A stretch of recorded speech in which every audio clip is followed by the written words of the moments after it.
I showed you that last clip because we gain a real sense of the journey from complete loss of freedom and agency, and in fact the situation in which this person has no alternative but to be utterly dependent upon those around him. He's reliant on his attachments. He's reliant on those who he's depending on, both in terms of medical staff and, of course, the medical process that he's undergoing, but also the wonderful presence of family and friends that have gathered around him. And we can see how important that is in the process of healing. So go through that same process of reflecting on your own emotions and feelings, and then the process of observation in terms of what's happening spiritually in that situation. You'll recognise that there's no overt religion expressed in any of these clips, because in these scenarios we are thrown back into our pre-religious, pre-conscious, atavistic spiritual senses.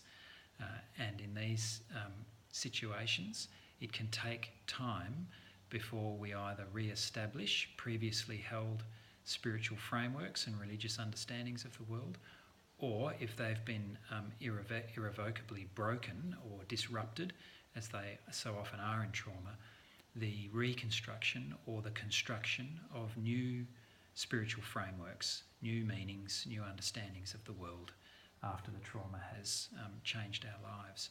And in that clip in particular, the whole sense of a new way of being, a new life and a new sense of community around this person is very prevalent and very obvious in that clip.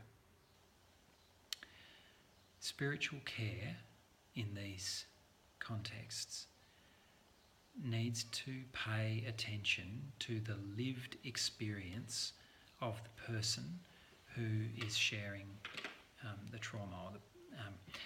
It can be easy for us to become confused between wanting to help the person by telling them the facts of what has happened so that their frightened, traumatised responses to it may be alleviated by the facts.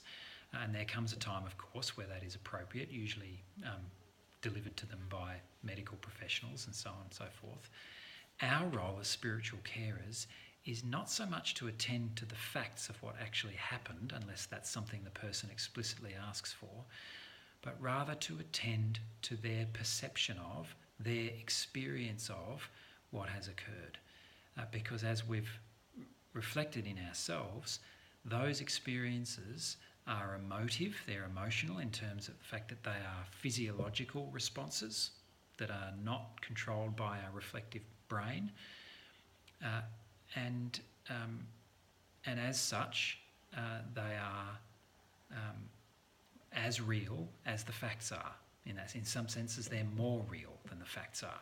And so as spiritual carers we attend to the lived experience of the person, both emotively but also their feelings, the way they're starting to reflect on and make sense of what their body is telling them has taken place. And that doesn't always correspond with the facts.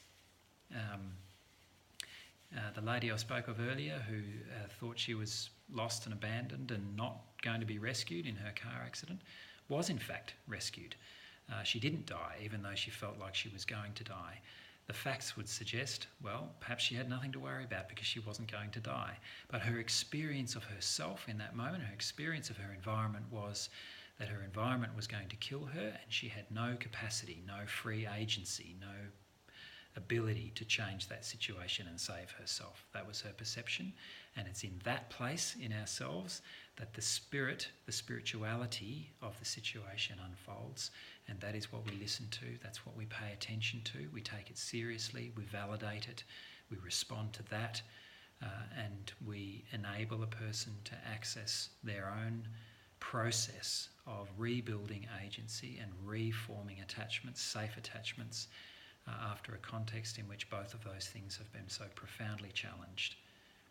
This is part of what it means to be a spiritual carer in these contexts. This is why it is so important for us to pay close attention to the whole human person who is in front of us when we're offering spiritual care.